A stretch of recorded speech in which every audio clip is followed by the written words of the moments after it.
രാജ്യത്തെ കാലാവസ്ഥാ ജിയോളജി വകുപ്പുകൾ കാര്യക്ഷമമല്ലെന്നതിന്റെ തെളിവാണ് വയനാട്ടിലെ ദുരന്തം.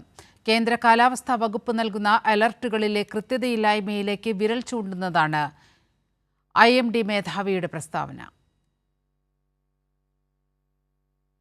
ദുരന്തമുഖത്ത് വിറങ്ങലിച്ചു നിൽക്കുന്ന വയനാടിനു വേണ്ടി സാധ്യമായതെല്ലാം സംസ്ഥാന സർക്കാർ ചെയ്യുമ്പോഴും കേന്ദ്രത്തിന്റെ ഭാഗത്തുനിന്ന് ഇതുവരെയും ആശ്വാസം പകരുന്ന ഒരു പ്രഖ്യാപനവും ഉണ്ടായില്ല. മാത്രമല്ല, ദുരന്തത്തിന്റെ ഉത്തരവാദിത്വം സംസ്ഥാന സർക്കാരിന്റേതാണെന്ന് വരുത്തി തീർക്കാനുള്ള ശ്രമങ്ങളും കേന്ദ്രം നടത്തുന്നു.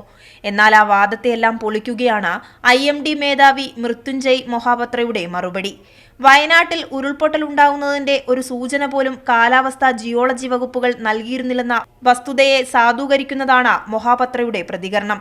ഉരുൾപൊട്ടൽ ഉണ്ടായതിനു ശേഷമാണ് റെഡ് അലർട്ട് നൽകിയതെന്നും മൊഹാപത്ര സ്ഥിരീകരിച്ചു.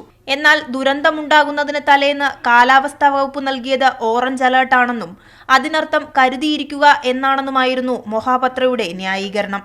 എന്നാൽ ജൂലൈ 25 എക്സ്റ്റൻഡഡ് റേഞ്ച് ഫോർകാസ്റ്റ് അനുസരിച്ച് പടിഞ്ഞാറൻ തീരമേഖലയിൽ 25 മുതൽ ഓഗസ്റ്റ് 1 വരെ ശക്തമായ മഴ ലഭിക്കുമെന്ന് വ്യക്തമാക്കിയിരുന്നു. എന്നാൽ 25 മുതൽ 28 വരെ വയനാട്ടിൽ യെല്ലോ അലർട്ടാണ് നൽകിയത്.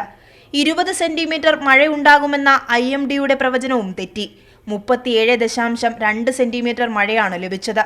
രാജ്യത്തെ കാലാവസ്ഥാ നിരീക്ഷണ വകുപ്പിന്റെ പ്രവർത്തനം കാര്യക്ഷമമല്ലെന്ന് തെളിയിക്കുന്നതാണ് വയനാട്ടിലുണ്ടായ വൻദുരന്തം. കൃത്യമായ അലർട്ടുകൾ നൽകിയിരുന്നെങ്കിൽ ആവശ്യമായ മുൻകരുതലുകൾ സ്വീകരിക്കാൻ സംസ്ഥാനത്തിന് കഴിയുമായിരുന്നു. കൈരളി ന്യൂസ്, ദില്ലി.